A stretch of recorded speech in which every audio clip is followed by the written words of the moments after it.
I gotta show you my nopal cactuses. These are thornless. When they get old, sometimes they get a few thorns in here, and you can get them sticking in your fingers. But the ones with the little bumps on them, fingers on them, new ones like this and this and this and this, you can just break them off and eat them because there's no thorns on them. And what I want to show you is, here's how I start them.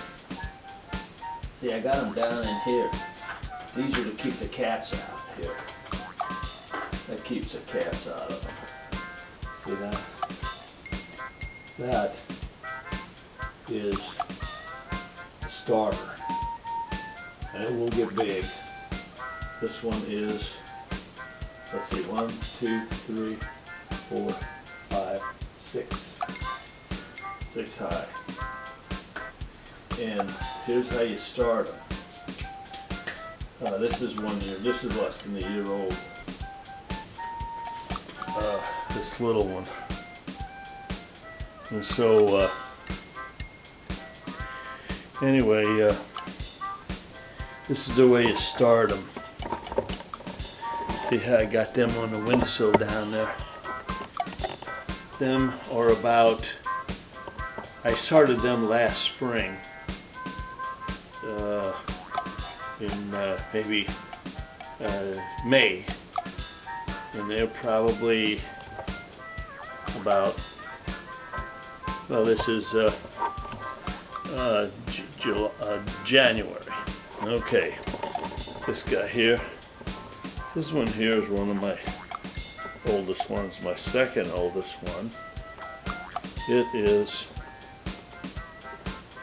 about 4. And it is really producing big time. And it's also gonna bloom. That's a bloom there. The blooms are round. The blooms are round. And the babies are flat. That. Usually they get pretty good size. You could eat that one. And the way I start them, off. See if I can do this. Break them off and put them in a flower pot.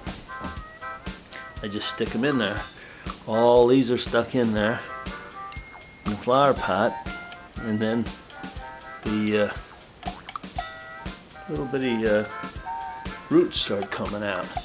This one's stuck down. There's some roots on that one. They'll start coming out and they're ready to put in the pot, like this one. That's got roots on it now, so it'll get big. And I keep all of these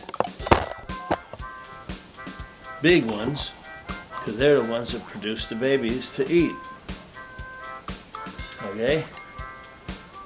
So, I was going to only keep 8 big ones like this, but I think I ended up with 12. As soon as after the last frost, it will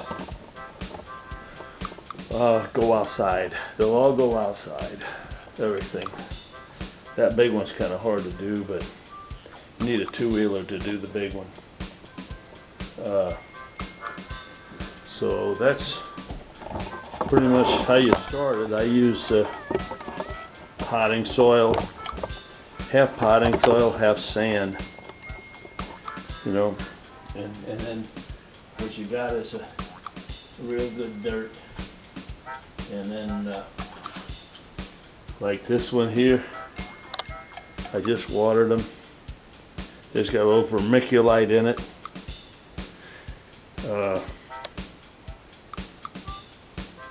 It's just old pots. Whenever I get an old plant, I take the plant and I pull the stuff out of it and throw the potting soil in a batch of old potting soil, mix it all up, throw a bunch of sand in it, and put it back in here and get these guys started. This one really got a lot of roots, and it's going to really get going in spring. The big one's going to pop out of this thing. So, there. Anyway, that's all I got. And if you get them, you can eat them prickly pear cactus, but you got to hold them with a pliers and cut all the needles off. And they're a pain. And these don't have needles. You can find them. And you can cut this in half. Cut it in half, let it dry, stick it in dirt, and it'll grow. The roots come out of the little spots, like a potato eyes. So I think I'm gonna stop there. This is the sunroom. They like sun, they like direct sun. If you put them in the shade, they will be all right for the winter. You don't want them in the summer. You don't want them in the summer because if you put them in the summertime in the shade, they'll grow big, long, tall ones, and then what it'll do is they'll droop. Okay, it'll grow these. It'll grow these things, and they'll lay down and they'll droop, and everything will be real droopy, and it won't grow petals. So you want to get them some sun, at least in the summertime. Put them out in the spring, let them get full sun, let them grow real good, and in the wintertime you can pull them out of the ground and put them in a closet in a bag like this. Put them in a bag and wait till spring, pull it back out, stick them in the ground, you get more. You don't have to leave them outside. You don't have to bring them in a pot. All you got to do is pull them out of the ground, put them in a bag, put them inside, and they'll be fine till spring. They don't need any sun, they don't need any pot, they don't need any water, they don't need anything. If you just do it during the winter, which is like, what, 4 or 5 months, while it's cold, where it'll freeze, they will freeze outside. So anyway, that there, I'm going to get it started and see what happens. Put it in the ground, boom, it'll come up.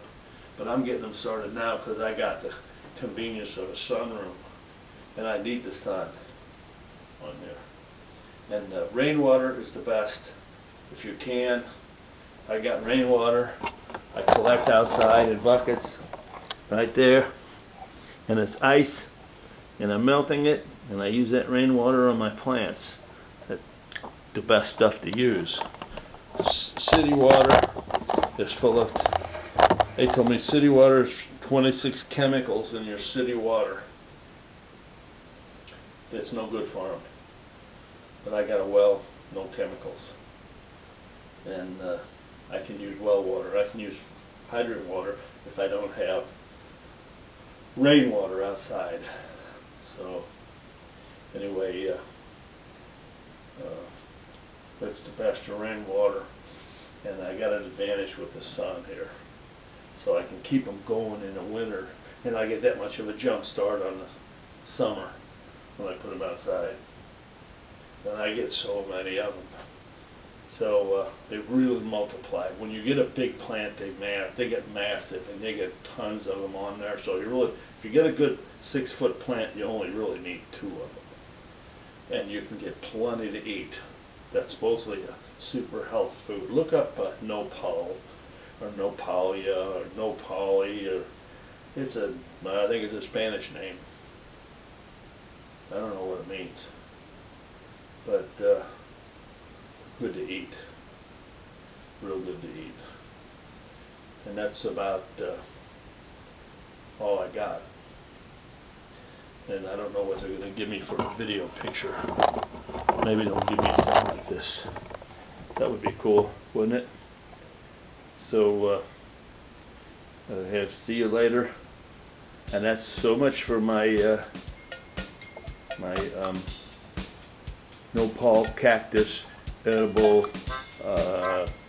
health food, prosperous, and fun to do. Think green, right? Okay, that's it. See you later.